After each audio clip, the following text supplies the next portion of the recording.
evening. I'm Norman Robinson, and welcome to Affordable Housing Matters. On tonight's episode, we will sit down with the Mayor of New Orleans, the Honorable LaToya Cantrell. We will discuss the city's affordable housing crisis and how the mayor plans to combat the issue. We have a great show planned for you this evening, so don't go far.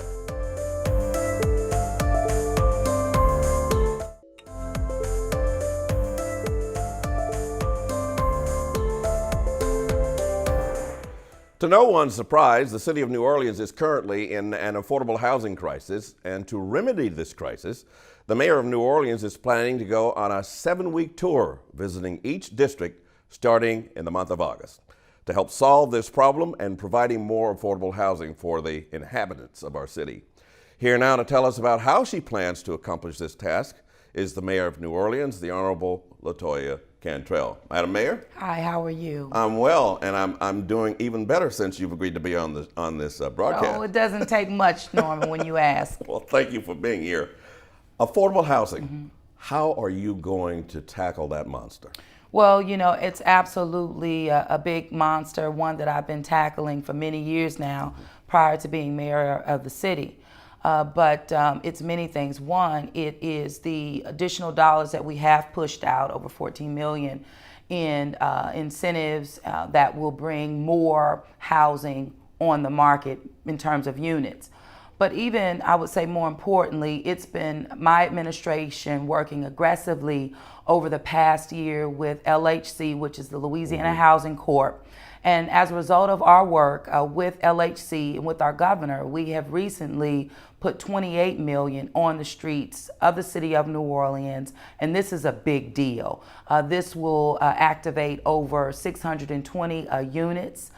It will be for, of course, homeowners, activating new developments, as well as it relates to rental properties as well. But this is a big deal. It was not in the budget, it was not in the works, but we saw an immediate need and did the groundwork necessary, getting to LHC, getting to the state of Louisiana, and as a result, this set aside was just for the city of New Orleans. Yeah, I was surprised when I saw that. When I read it in the paper, that amount of money, $28 million from the LHC. You said you had been working with them. Absolutely. To what extent and how long, and what did you say to them? Well, one is that the process and the proposal process that was developed at the state level through LHC, the city of New Orleans did not receive much at all from there.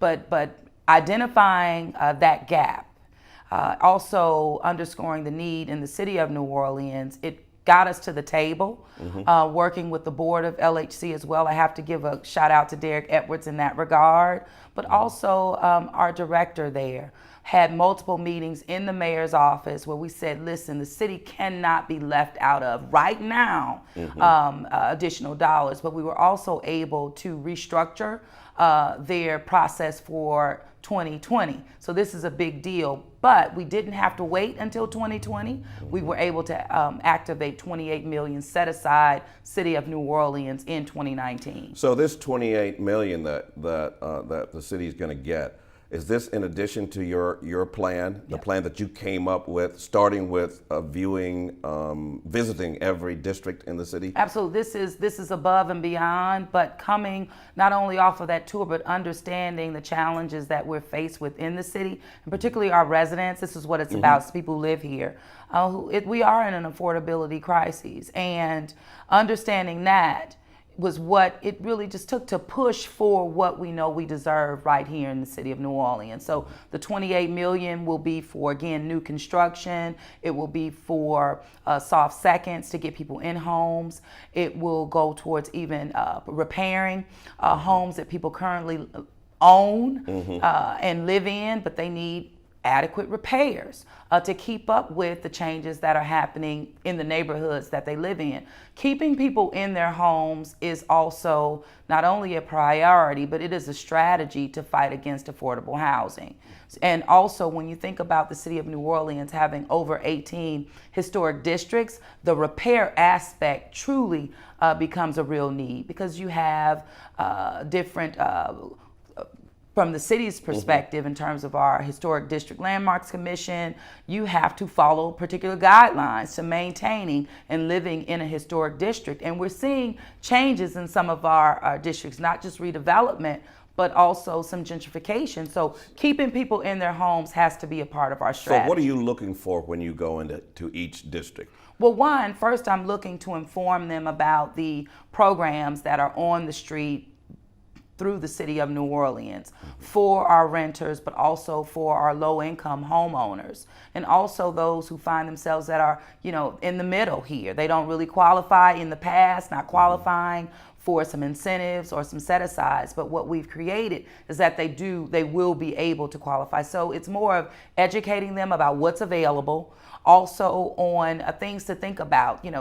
Don't sell your home. I know people feeling the pressure. We do have folks in neighborhoods or coming in neighborhoods trying to do this, the fear factor, sell your home. We know you can't afford it, but these particular incentives are there to fill that gap so our people do not feel the pressure, that they can feel like, hey, I can maintain my home, I can stay here.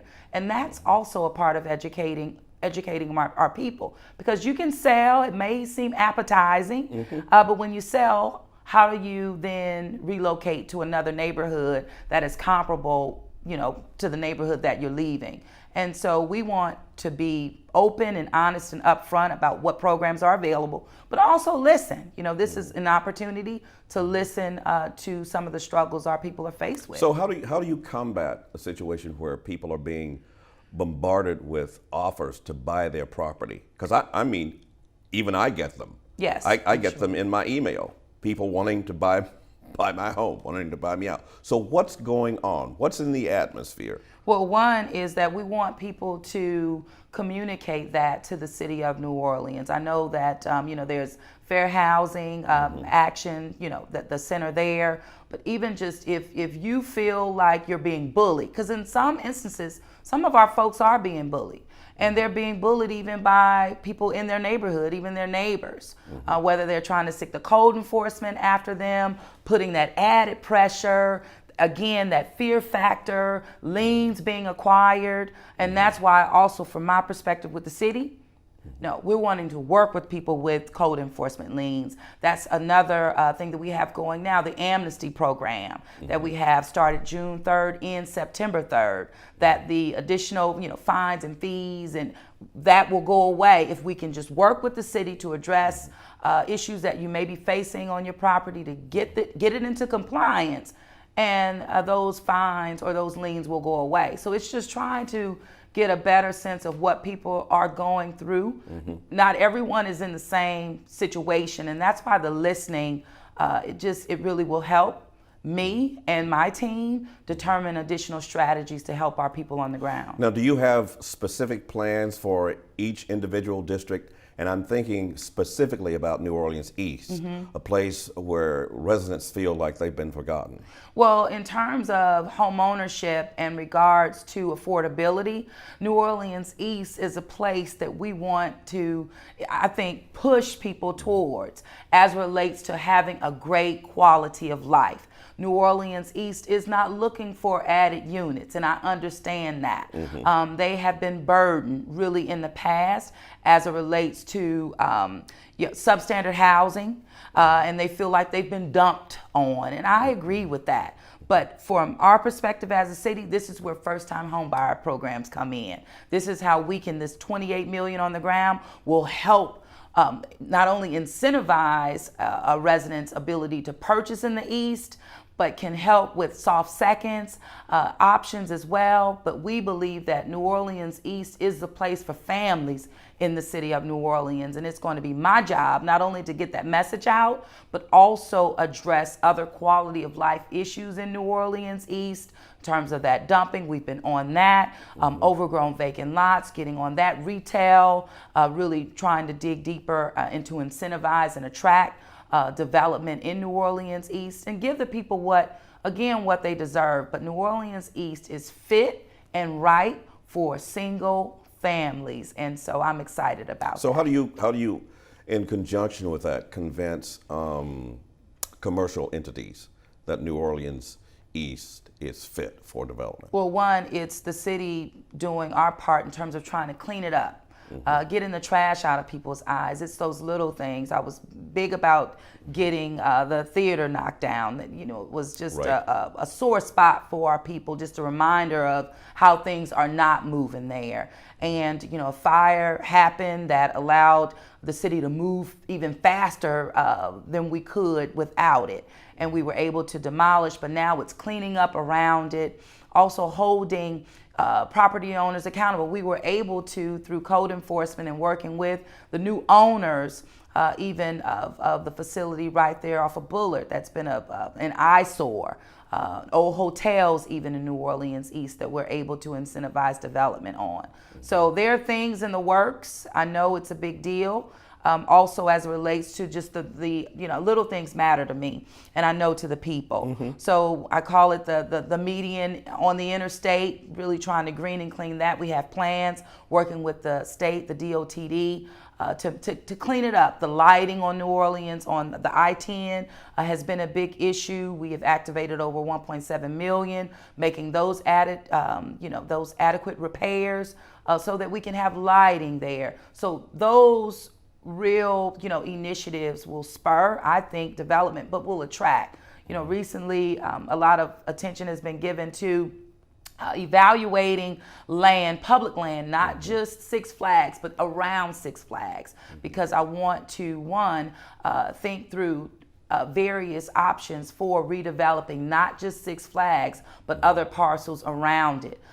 We have had conversations with landowners that are adjacent to the city property for a welcoming center right in New Orleans East. New Orleans East is an entry point, you know, to the city of New Orleans, and trying to turn that map around about how we look at it and view it entering the city of New Orleans. So making it more welcoming, cleaning it up is a big priority. You mentioned Six Flags. Yes. Where are you as it relates to doing something with that development? So I was able to hire consultants to do an assessment of that site and adjacent sites, and giving feedback based on what they've heard from the community. And we know we've heard them. They're pretty much the same, you know, as it relates to some recreation, of course, you know, water park, something fun, you know, for families.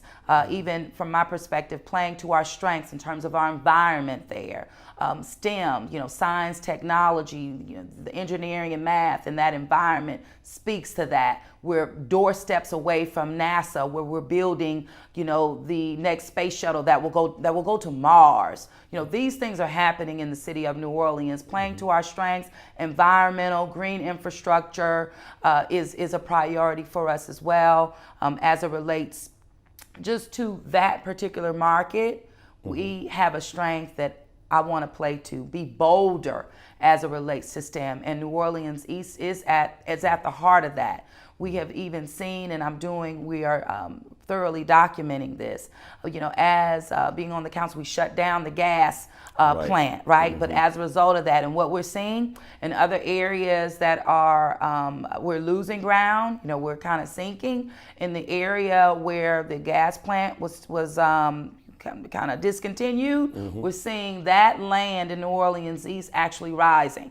So Really? This really does speak to the environmental assets that we have that I want to play to in New Orleans East, that will create jobs, you know, in terms of renewable energy platforms, STEM.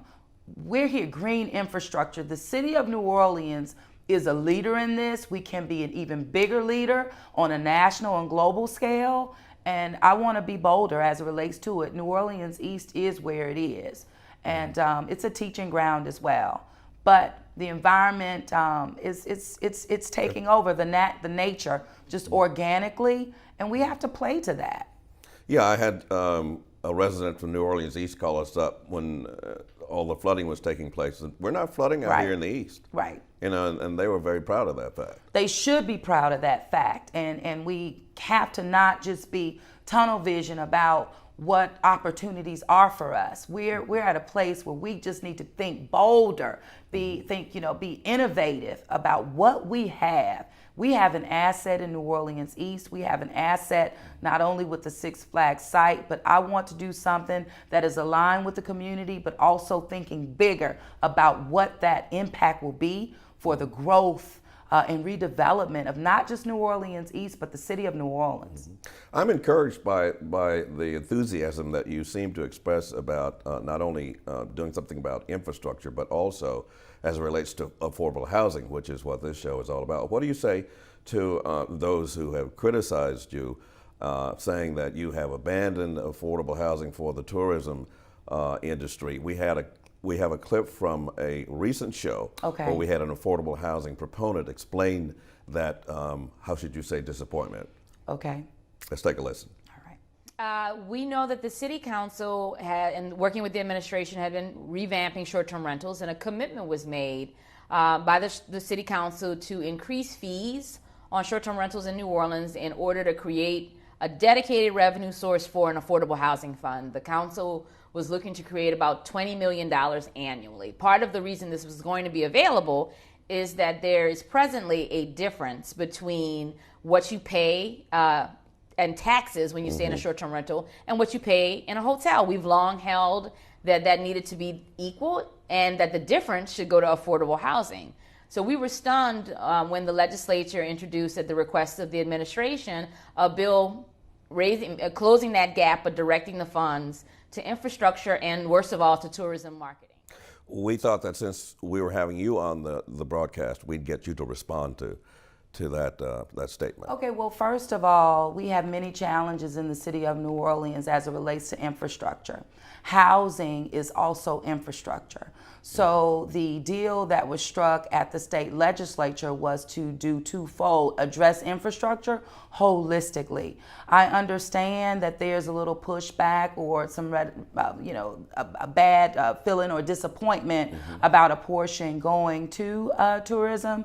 But you know what? When you are working a deal, you do have to compromise, but will not compromise at all when it comes to affordability, when it comes to infrastructure. Housing is infrastructure. We created the language broad, including housing in that, but also not just as it relates to the short-term rental and equalizing them in terms of what they will now have to pay or will have to pay, the same as hotels. We also move forward House bills as it relates to 79 and 80 Senate bills. And what this will do, I mean, big gains for affordable housing in this city.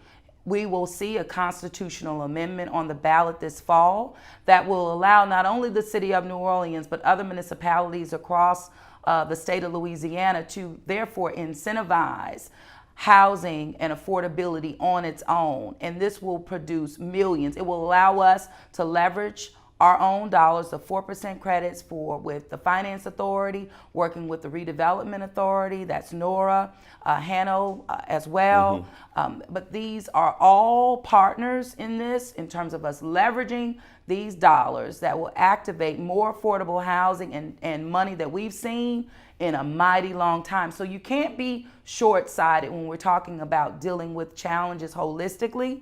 And this is something as relates to the constitutional amendment that will give us the ability to not only build new homes, it will allow us to preserve housing as well as deal with our renters as well. It will incentivize landowners who have rental property so that they can maintain that level of affordability on developments that may lose their covenants. You know, we saw this with American Can. But this will allow us to incentivize, come on in, and keep those units affordable for our people. So we have to be creative.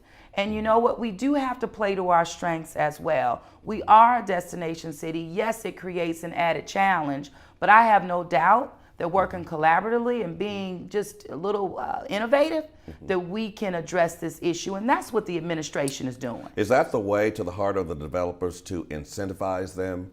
Because I know that a lot of them have been giving pushback to the idea that they have a proportion of their development To be affordable. to be mixed income housing because it doesn't work for them. They say the rubric doesn't work for them.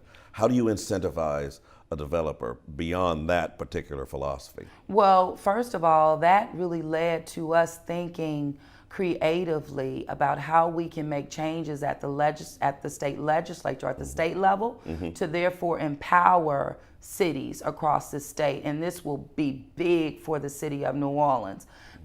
Because we need additional incentives to attract not only developers, but allow it to be at a price point that they can live with, but also that we can live with, and keep units affordable for much longer periods of time, and also build in permanent affordability. We can do it, and this constitutional amendment, if passed, would allow the city of New Orleans, I'm telling you, it will bear hundreds of millions towards affordability, because we'll be able to incentivize it based on the needs of this city. But what I'm finding as I'm talking to other parishes, they're getting excited, and we're working again collaboratively so that we can get this passed, because the whole state will vote on it, but this is something that other municipalities are dealing with, and they say this is an answer to their problem, and we know it will be for New Orleans. So you don't have the age-old problem of North Louisianians being, how should you say,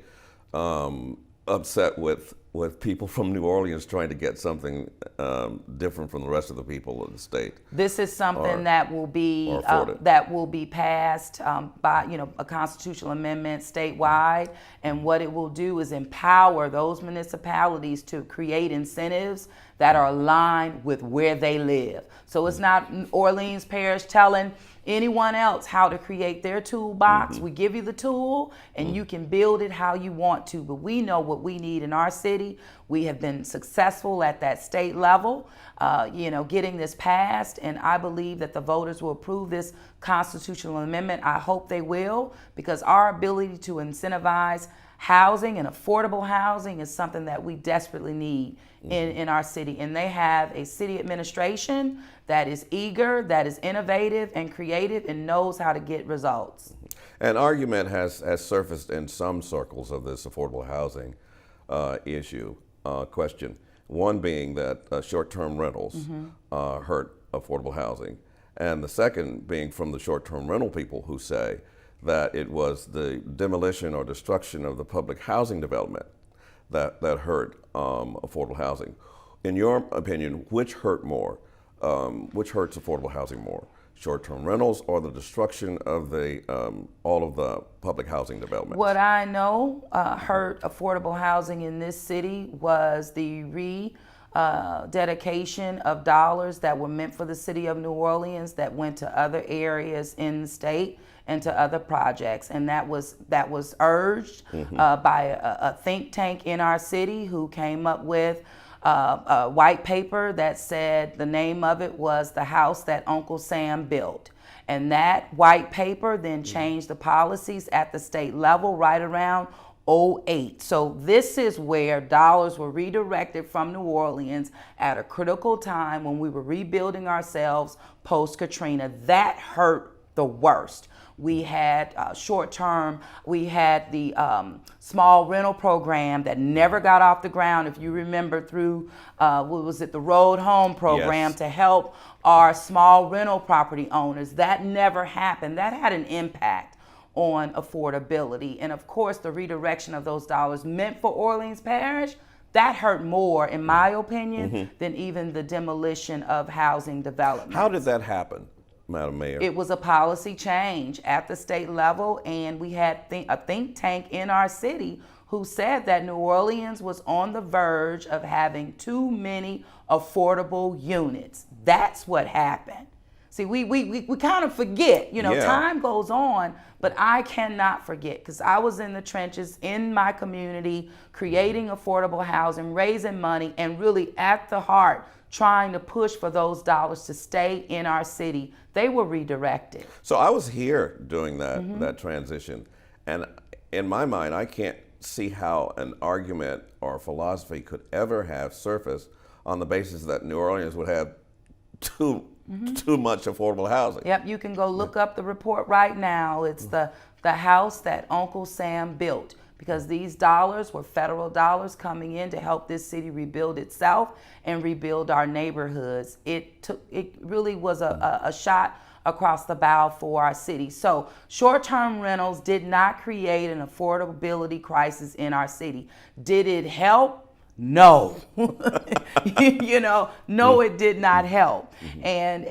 But at the same time, we can create balance. That's what we have to have, balance.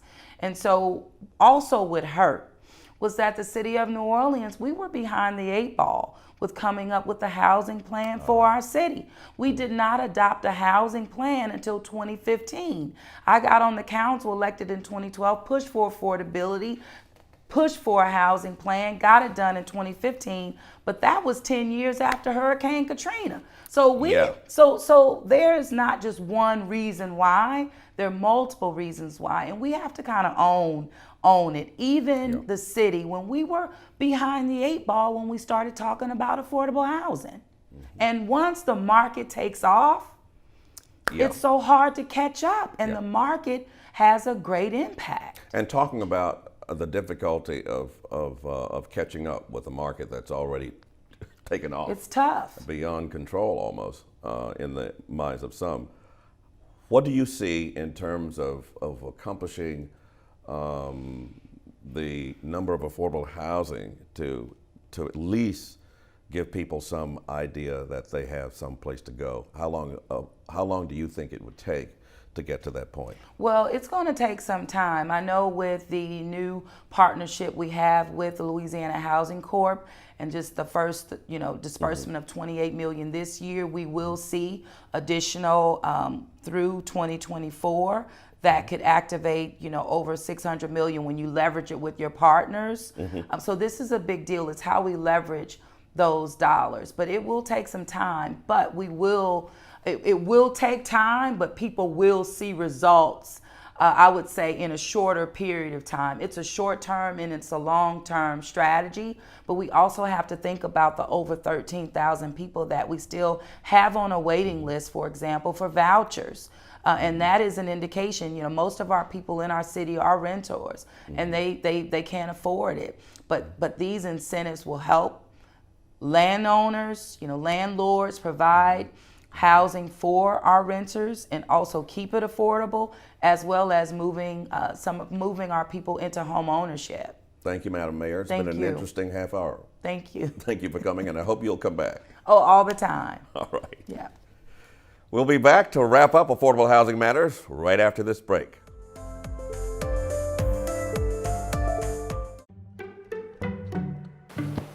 Testing. Why did the girl ask the mushroom to dance? Because he was a fun guy.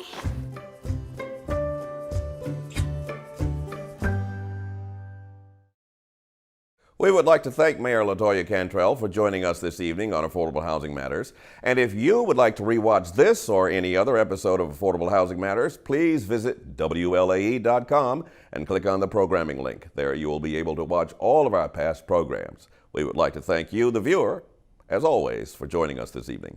I'm Norman Robinson. Have a good night.